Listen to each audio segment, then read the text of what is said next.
Hi, good morning, guys. Welcome to Pandu English Academy. I am Bhagirath Godara with new video. आज हम class 8th के minerals and resource के lesson का third video पढ़ रहे हैं। इसके पहले मैंने 2 वीडियोस लॉन्च कर दिए हैं। मिनरल्स क्या होते हैं, कैसे उसका एक्सट्रैक्शन किया जाता है, क्या इनका इम्पोर्टेंस होते हैं, कितने टाइप के होते हैं, इन सब के बारे में डिटेल्ड स्टडी हमने कर ली है। यदि आप इस चैनल पर नए हैं तो पहले उन वीडियो को देखें ताकि ये वीडियो आपको और ज़्यादा अच्छा समझ में आ सके। आज हम पावर रिसोर्सेज के बारे में बात करेंगे, जो हमारे मिनरल्स जो पावर के रूप में काम में आते हैं, जैसे पेट्रोल, गैस, डीजल, कोल, सोलर एनर्जी, है ना, इनके बारे में बातचीत करेंगे। सो आगे बढ़ने से पहले मेरा निवेदन है कि वीडियो को लाइक करें, सब्सक्राइब करें, शेयर करें, कमेंट करें, वीडियो को पूरा देखें, तभी आपको ये समझ में आएगा। सो आगे की तरफ बढ़ते हैं। यूजेज ऑफ मिनरल, सबसे पहले हम ये पढ़ेंगे कि मिनरल्स का यूसेज क्या होता है, उपयोग क्या होता है। So minerals are used in many industries, minerals का उपयोग बहुत सारे इंडस्ट्री में होता है। Minerals which are used for gems, gems का मतलब होता है आभूषणों के लिए। जिन मिनरल्स का यूज आभूषणों के लिए किया जाता है आर यूजुअली हार्ड, वो हार्ड होते हैं। हार्ड का मतलब जैसे हम मणि लेते हैं, है ना, तो वो डायमंड लेते हैं, वो क्या होते हैं, काफ़ी हार्ड होते हैं, इसीलिए वो सेट हो जाते हैं। These are then set in various styles of the jewelleries, इसीलिए इनको ज्वेलरी में विभिन्न स्टाइल में, अलग अलग स्टाइल में सेट किया जाता है। Copper is another metal use in everything from coins to pipe, copper भी एक मेटल होता है जो हर चीज में काम आते हैं। छोटे छोटा पार्ट अगर कोइन लें और पाइप्स, है ना, हर तरह की चीज के अंदर कॉपर का यूज किया जाता है। Silicon used in computer industry, computer industry का मतलब जो चिप बनती है सिम की, जो मेमोरी कार्ड बनता है, जो सर्किट्स लगते हैं कंप्यूटर के अंदर, जो डेटा ट्रांसफर करने के जो भी सिस्टम होता है, डेटा को स्टोर करने का जो भी सिस्टम होता है, वो सिलिकॉन होती है। Is obtained from quartz, aluminium obtained from its और बॉक्साइट, मैंने बताया था बॉक्साइट के बारे में। एक्चुअली इसको एल्यूमिनियम कहते हैं, इसको बॉक्साइट भी कहते हैं। क्यों कहते हैं? क्योंकि एल्यूमिनियम ऑस्ट्रेलिया में सबसे ज़्यादा पाया जाता है, और जिस स्थान पर इसको पाया जाता है उसका नाम बॉक्साइट है, उस स्थान का नाम बॉक्साइट है, इसीलिए इस एल्यूमिनियम को बॉक्साइट कहा जाता है। Is use in automobile, airlines, bottling industry, buildings, even in kitchen cookware में भी एल्यूमिनियम का प्रयोग किया जाता है। हम जानते हैं एल्यूमिनियम हमारे किचन में बहुत सारी जो बर्तन होते हैं वो एल्यूमिनियम के बने होते हैं। सो ये तो था यूज इनका। आगे बढ़ते हैं। Conservation of the minerals, minerals का संरक्षण कैसे करें, इनको बचाएं कैसे, पढ़ते हैं क्या होता है। सब minerals are non renewable resources, हम जानते हैं कुछ मिनरल्स जो होते हैं नॉन रिन्यूएबल होते हैं। नॉन रिन्यूएबल का मतलब जिनको हम रिन्यू नहीं कर सकते, जैसे कोल है, कोयला है, डीजल है, पेट्रोल है, नेचुरल गैस है। ये एक बार खत्म हो जाने के बाद में दोबारा बहुत आसानी से जनरेट नहीं होते हैं, इनको दोबारा बनने में मिलियंस ईयर लग जाते हैं। तो आदमी की लाइफ तो 100 ईयर की होती है, तो हमारे तो किसी काम के नहीं आएंगे। सो ये मिनरल्स नॉन रिन्यूएबल होते हैं। पढ़ते हैं। It takes thousands of year for formation and concentration of the minerals, मतलब ये है कि नए मिनरल्स बनने में हजारों वर्ष लग जाते हैं। The rate of formation is much smaller than the rate at which the human consumes these minerals. Minerals के नए मिनरल्स के फॉर्म होने की जो दर है वो बहुत ही कम है बजाय हम जो यूज करें उसके। It is necessary to reduce wastage in the process of minings. So जो माइनिंग का मतलब पता है, जब हम बाहर निकालते हैं मिनरल्स को ग्राउंड से, उसमें जो वेस्टेज होता है उसको हमें रोकना बहुत जरूरी है, उस समय बहुत ज्यादा वेस्टेज चला जाता है। 3R, ये 3R क्या होता है देखते हैं। रिड्यूस, रीयूज और रिसाइकल, है ना, ये 3R है। मतलब कोई चीज को रिड्यूस कम किया जाए, उसको रीयूज किया जाए, उसको रिसाइकल किया जाए। पढ़ते हैं क्या होता है। 3R of the metal is another way in which the minerals resources can be conserve. हमें 3R फॉर्मूले को काम में लेना चाहिए ताकि मिनरल्स को कंजर्व किया जा सके। आई थिंक आपको समझ में आया होगा कि मिनरल्स का कंजर्वेशन कैसे किया जाता है। आगे बढ़ते हैं। अब हम पावर रिसोर्सेज पढ़ेंगे। ओनली पावर रिसोर्सेज में तो सोइल भी रिसोर्सेज है, आयरन भी रिसोर्सेज है, लेकिन वो रिसोर्सेज पढ़ेंगे जिनसे पावर जनरेट होता है।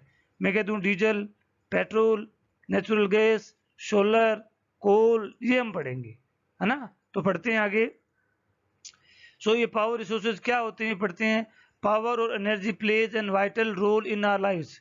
हमें सबको पता है कि पावर और एनर्जी हमारे जीवन में बहुत बड़ा रोल प्ले करती है।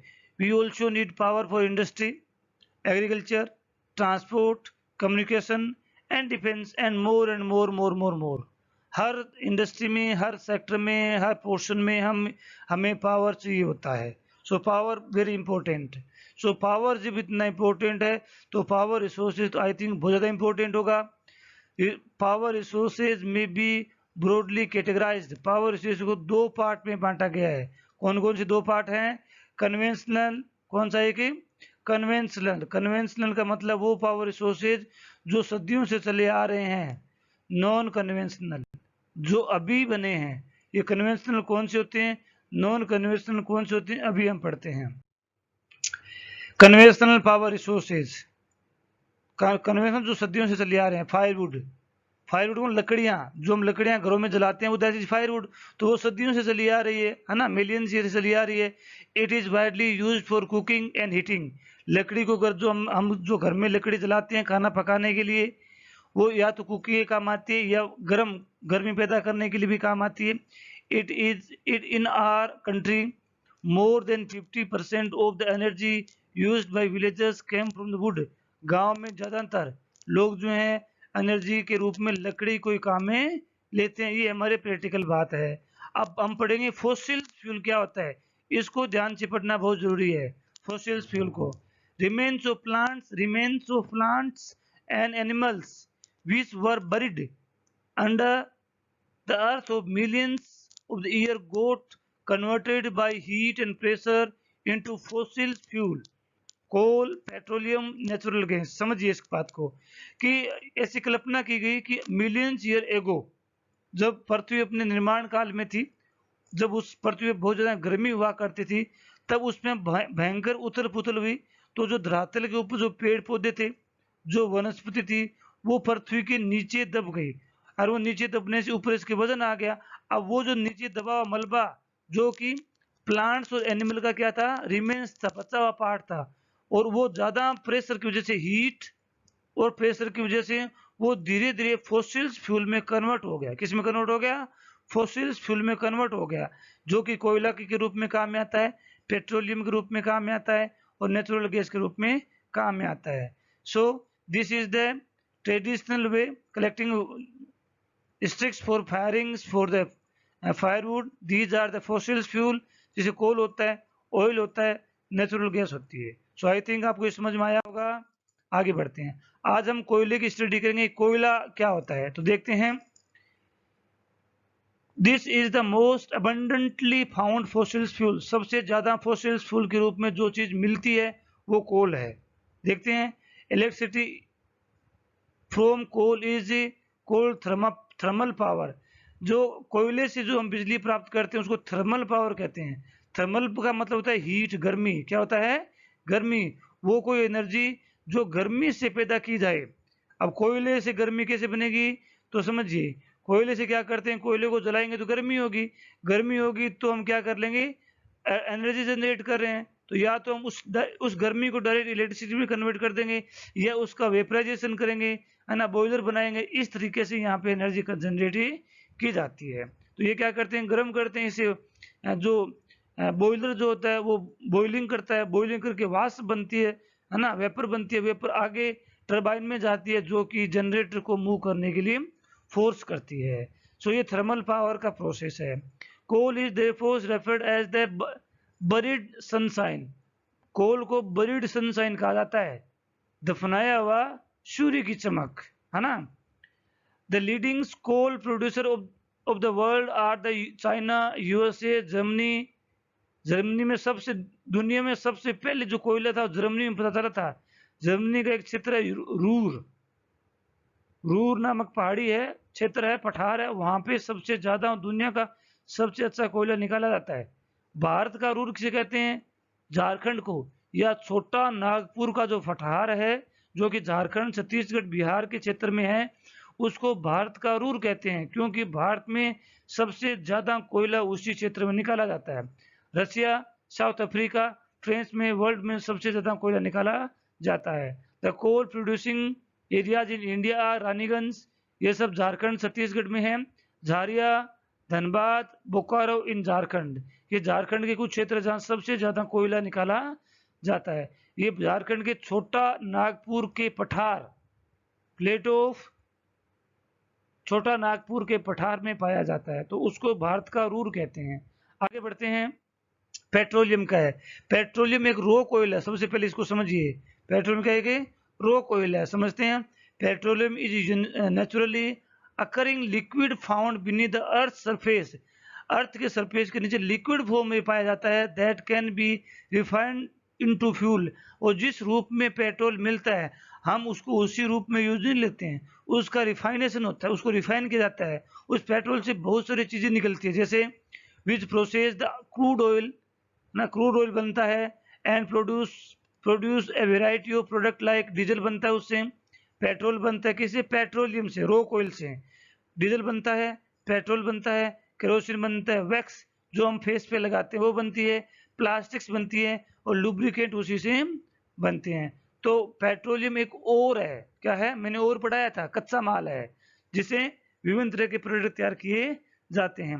Petroleum and its derivatives are called black gold, इनको ब्लैक गोल्ड कहा जाता है, as they are very valuables, क्योंकि वो बहुत ही वैल्यूएबल्स हैं।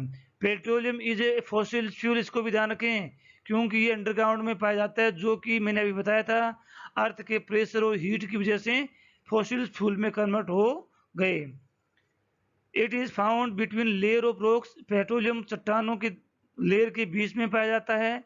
Is drilled from oil field located in offshore and coastal area, coastal area, India में ज्यादातर पेट्रोल कोस्टल एरिया में पाया जाता है, जो समुद्री किनारा वहां पाया जाता है। और भी जगह बहुत सारी हैं, लेकिन मोस्टली जो दुनिया में एक सर्वे किया गया जिसमें पाया गया कि जितने भी कोस्टल एरियाज हैं वहां पे पेट्रोल पाया जाता है। इंडिया के अंदर कहाँ मिलता है? दिग्बई आसाम में है, Bombay high in Mumbai, delta of Krishna and Godavari river, Jaisalmer Barmer के अंदर पेट्रोल फील्ड पाई जाती है, पेट्रोल पाया जाता है। आई थिंक आपको ये समझ में आया होगा। अगर वीडियो अच्छा लगा हो तो लाइक करें, शेयर करें, सब्सक्राइब करें। आगे बढ़ते हैं। Natural gas. Natural gas is found with petroleum depositions, natural gas petroleum के साथ में ही पाई जाती है। पेट्रोलियम लिक्विड होता है, जब उसकी गैस बन जाती है तो गैस नेचुरल गैस कहलाती है, और जब लिक्विड में होता है तो पेट्रोल कहलाता है। Is released when crude oil is brought to the surface, जब क्रूड ऑयल को सरफेस पे लाया जाता है, धरातल पर लाया जाता है, तब ये रिलीज होती है। It can be used as domestic and industrial fuel, हम घरों में भी इसको काम में ले सकते हैं और इंडस्ट्री में भी इसको काम में ले सकते हैं। Russia, Norway, UK and Netherlands are the major producer of the natural gas. India, in India के Jaisalmer, Krishna Godavari delta, Tripura, some areas offshore in Mumbai have natural gas resources, ये इंडिया में पाए जाते हैं। कंप्रेस्ड नेचुरल गैस सीएनजी इसी से बनती है, जब इसको कंप्रेस किया जाता है तब ये बनती है। Is a popular eco friendly automobiles, ये इसलिए इम्पोर्टेंट, इसमें पोल्यूशन की मात्रा बहुत कम है, बहुत कम मात्रा में इससे पोल्यूशन फैलता है, तो इसको इको फ्रेंडली कहा जाता है। अब ये क्वेश्चन आ सकता है कि what is which power resources is known as eco friendly, तो नेचुरल गैस नहीं होगी, सीएनजी होगी, कंप्रेस्ड नेचुरल गैस होगी। ध्यान रखना, नेचुरल गैस नहीं होगी, कंप्रेस्ड नेचुरल गैस होगी। It causes less pollution than petroleum, और डीजल से कम इसमें पोल्यूशन होता है। सो ये इस तरह से नेचुरल गैस के प्लांट ओशन के अंदर, समुद्र के अंदर लगे होते हैं, जो गैस को निकालते रहते हैं, पेट्रोल को निकालते हैं। सो आई थिंक आपको वीडियो अच्छा लगा होगा। अगर वीडियो अच्छा लगा हो तो लाइक करें, शेयर करें, सब्सक्राइब करें, कमेंट करें, अपने फ्रेंड्स से फॉलो करवाएं।